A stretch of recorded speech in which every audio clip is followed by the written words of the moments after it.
บายนอนผู้เดียวบ่เดียวก็สบายดีเด้อสบายดีนี่อะไร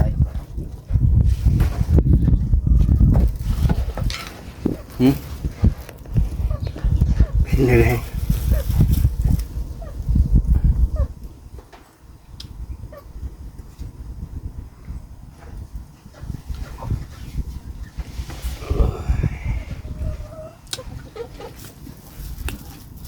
ข้าวกินน้ำหรือบ่ข้าวเช้าข้าวกินแล้วได้ยังกินมื้อได้ยี่สิบสี่โมงมันสิโม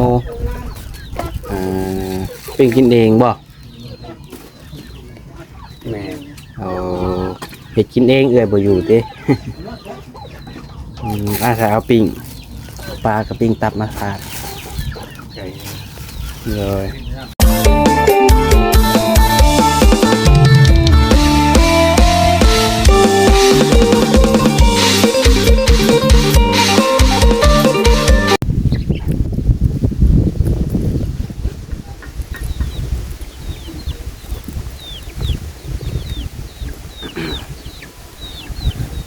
เปิดภาพขึ้นมากอะลมพัดเย็นว่อยๆพี่น้องเนาะมาเกินในหาดเจอใดคือว่ามีแห้งเท่านั้นพี่น้องแบบว่าบรรยากาศมันลมเย็นขนาดเนาะสบายพี่น้องฮอนเอาสันได้กับแนมเขามาทางเงินในหาดนี่ก็คือว่ารู้สึกแบบเย็นพี่น้องเนาะเมื่อนี้ก็เป็นมื้อหนึ่งพี่น้องเนาะที่ว่าแดดฮ้อนแห้งพี่น้องเนาะกินน้องปัดไซไปกินข้าวอยู่ห้านเขาตัวพี่น้องเนาะอยู่จุ่มมาได้อยู่ห้านก็ได้อยู่ได้แต่กับพัดลมพี่น้องเนาะเอา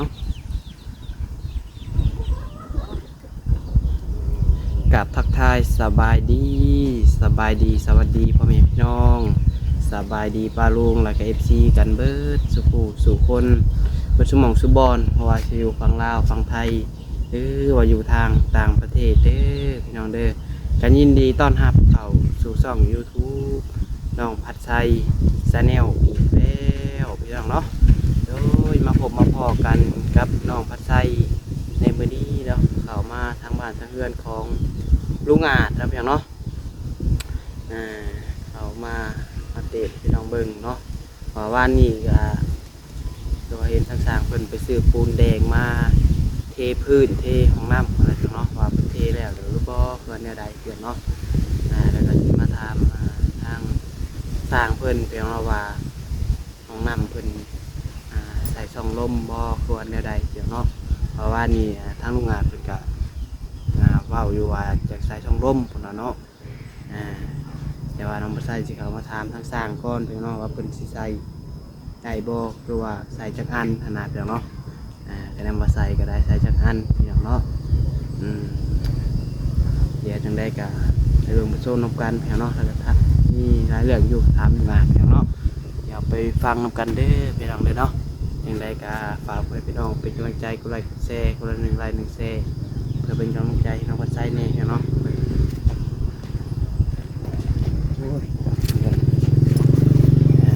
ขอบคุณมากเนาะเอาพี่น้องเลยเดี๋ยวจังได้ก็เข้าไปพุ่นแหละเนาะทางสร้างเพิ่นก็มาเฮ็ดเวียกปกติมีอะไรเพียงเนาะไปพี่น้อง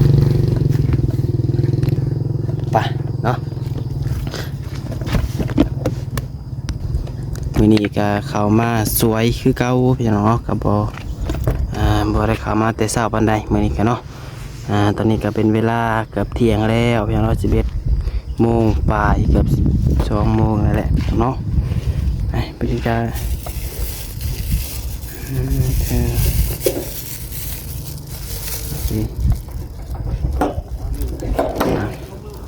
หมากยังนี่พี่น้อง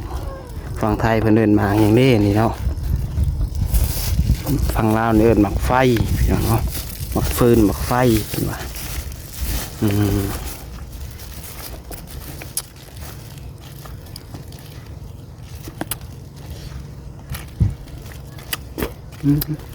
หวาน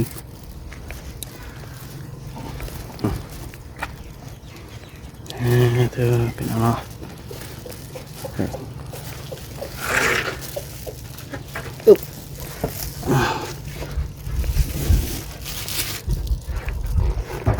นี่แหละโรงงาน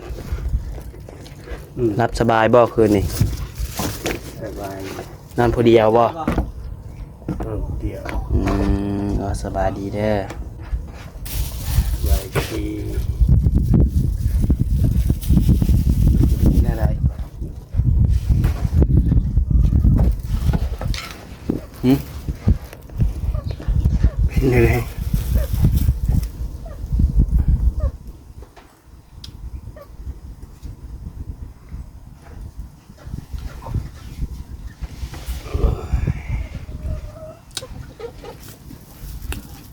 กินข้าวกินน้ำแล้วบ่ข้าวเช้าข้าว กินแล้ว อืมได้ยังกินมื้อนี้ ได้กินซีนหมู มันกินโมเป็นกินเองบ่ แม่ โอ้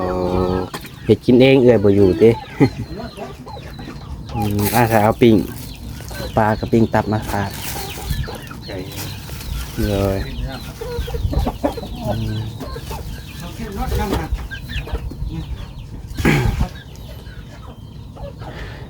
นี่พี่น้องเนาะปูนเพิ่นซื้อมาวานนี่3 สอบเบิดไปเท่าไหร่3 สอบโรงงาน 280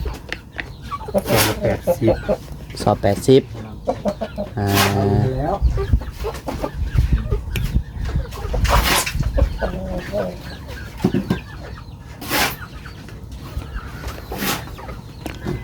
เนี่ยซะอันโรงงานว่าอยากใช้ซ่องลมวานนี่ซื้อมาแล้วบ่ อยู่มาเลย ซื้อมาเลยโอ้คณะก็ซื้อมาเช้านี่บ่ ชื่อบางใด โอ้ซื้อวังหนึ่งนี่อันเท่าไรฮะ อันละสิบ อันละ10,000กีบ โดย โอ้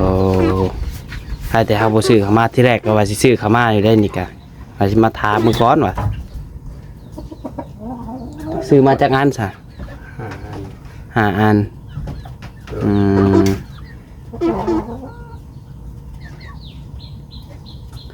เงินลุงอาจซื้อเองเนาะ นึกว่าเสี่ยงเพิ่นนั่นแหละ เพิ่นหายเจ้าก็สำเงินเจ้าหาแหละ อืมอืม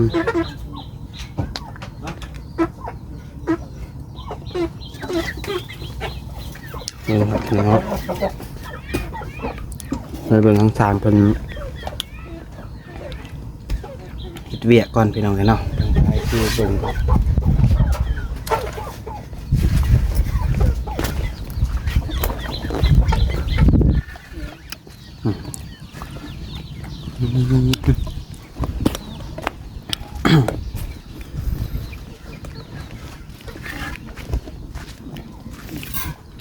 ี่ยนะครับช่องลมมันไปซื้อมาแล้วซื้อมาใส่ห้องน้ำพี่น้องเลยก็ดีพี่น้องก็ซื้อมาแล้วก็ยาเนาะที่แรกว่าโมอเตอร์ไซค์ว่าสิมาตามสร้างว่าจังสิซื้อเข้ามาให้เพิ่นเพียงเนาะ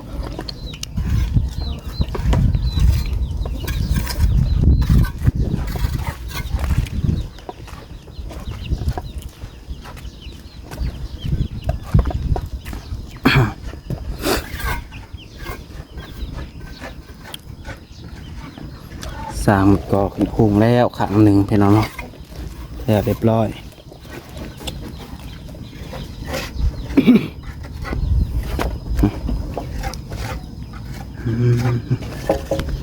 กลางนี้ถือว่าปิดเรียบร้อย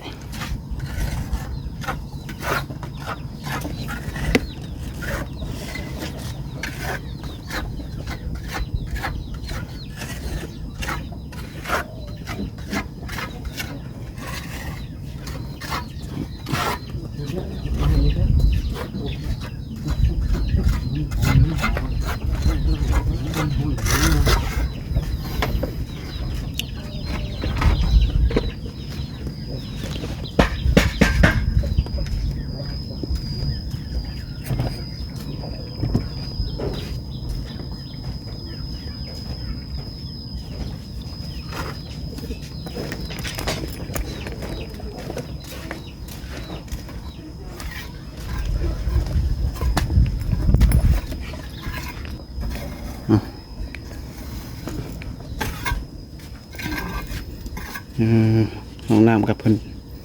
ปรับดินเตรียมเทบ่นี่สร้าง แม่น ที่เทมื้อนี้เลยบ่ ต้นบาย เอารอบบ่ายเนาะ ออกมาสมีเด้อรอบบาย เลยปรับดินปรับหยังแล้วเรียบร้อยท่อกาวใส่เรียบร้อยเนาะ แม่น นี่พี่น้องท่อตั้งสวมตำหัวสวมตัวตั้งแล้วเรียบร้อยรอบบ่ายพี่น้องเป็นว่าเป็นที่เททางในเนาะทางในห้องน้ำกับทางนอกนี้พี่น้องสองห้องนี่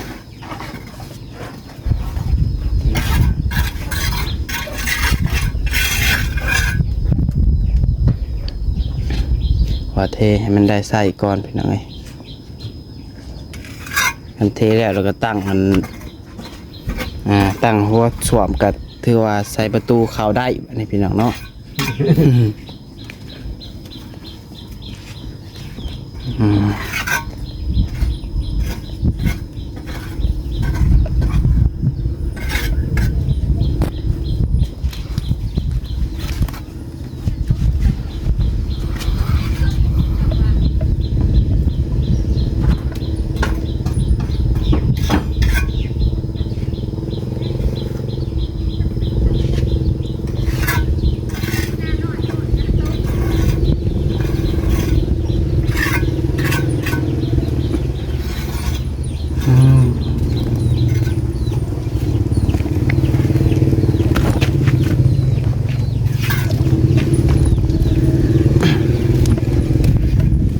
เบิ่งทางเบิ่งทรายพี่น้อง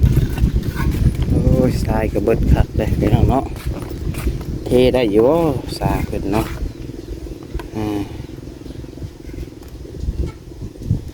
ขูดเนาไทยเนาแค่นี้แหละพี่น้องทรายก็ได้เนาะจักสิเทแล้วด้วยบ่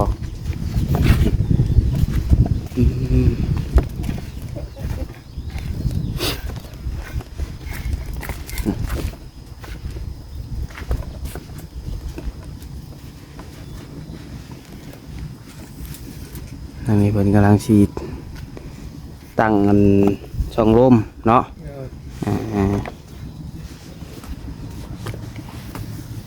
ทรายนี่พ่ออยู่บ่เทพื้นนี่เนาะ ว่าอยู่ในนี่เลย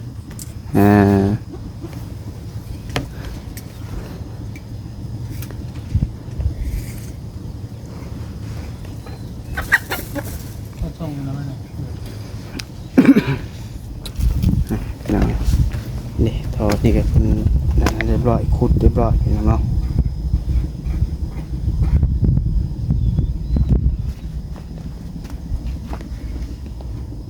น้ำจิ้มจูลู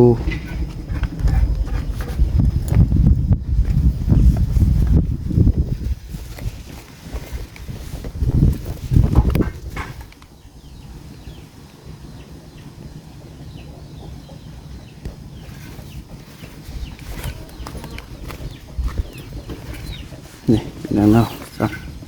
เพื่อนอีกหลังหนึงให้พี่น้องเนาะคันกอแล้วนี่ก็ห้องน้ำบ่อนนี้ก็เป็นบ่อนนอนพี่น้องเนาะทางนั้นก็เป็นห้องครัวพี่น้องติดกับห้องน้ำด้วยกันเนาะ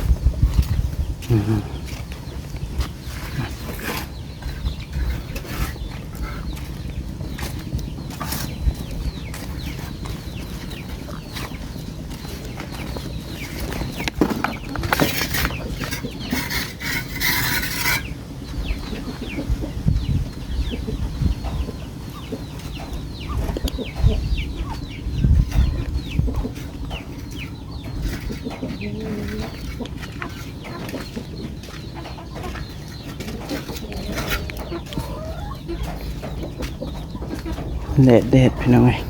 เอามาห่มก่อน เฮ็ดแห้งมือเนาะ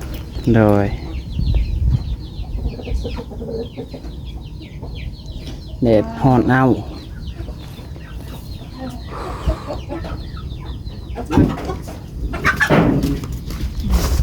ซื้อมา4 ก้อนที่อันนี้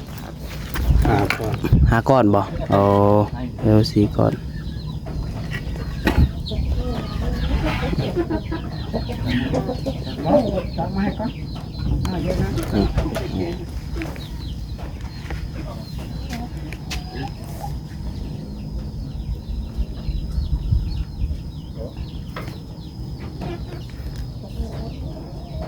แนวความเพิ่นบอกอยู่บ่ไปจากมือ บ่ได้บอก เออ ลุงอาจอยู่ผู้เดียวพี่น้องเนาะจากเพิ่นสิมาจากมือจากว่าแล้วหน้าเพิ่นแล้วหน้าลูกเพิ่นผู้ประจักษ์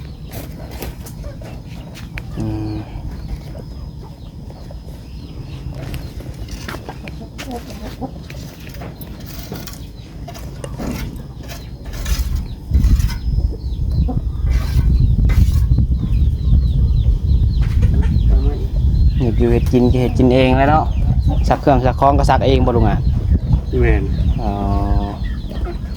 แค่มันแม่นความอยู่แล้วเพิ่นซักให้บ่ บ่ได้สักเองเนาะ อาจจะซักเองเบิดบ่ใช่เฮาถามเราตอนนั้นเราคือว่าเราซักให้เจ้าว่ะ โอ้ยเว้าขี้ แล้วลีนี่ในคลิปก็มีตอนนั้นช่วงแรกๆอะเด้เขาเข้ามาหาเราคือว่าแม่ไอ้แหละซักให้เบิดว่าซักเครื่องซักของกัน เอาไปจ้างเขาปั้นมันสัก เขาเลยเข้าใจว่าเราซักให้ซะดอกจ้างเขามาเขาเอาโตสำหรับเป็นโตบ่ เป็นตัวละพันกีบ ตัวพันกีบ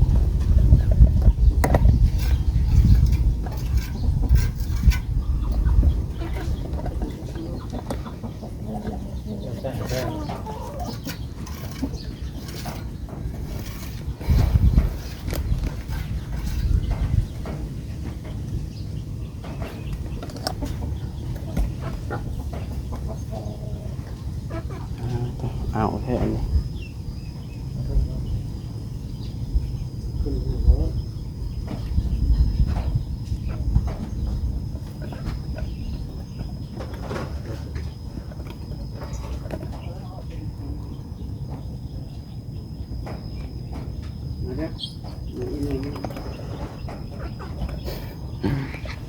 พี่น้องเนาะ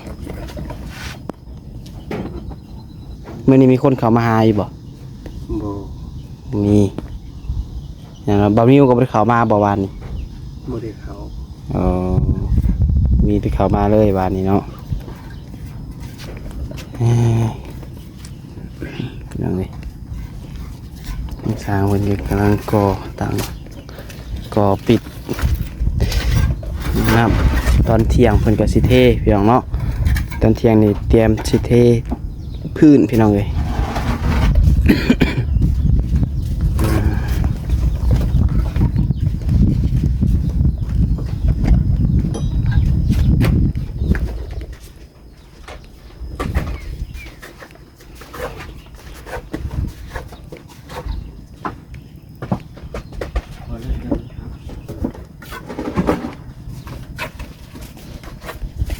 อีป้าเป้าเหี่ยวคอแล้ว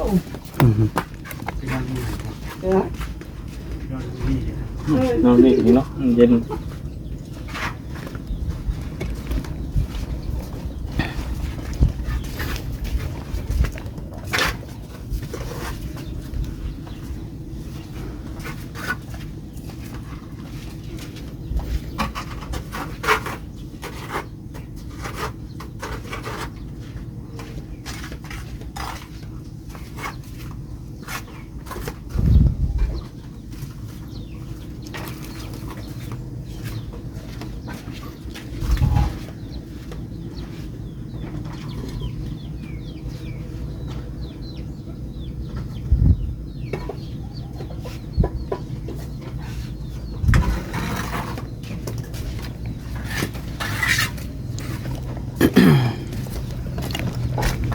พี่น้องเนาะ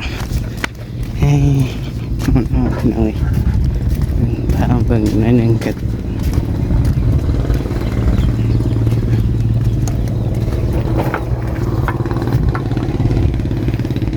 นะเพียงเนาะที่แรกน้องปัจจัยว่าจะพกเงินส่วนตัวซื้อสองลมหายทางงาเพื่อนวันเขามาทางตามสร้างก้อนว่าเป็นเนาะแต่ว่าทางสร้างเพิ่น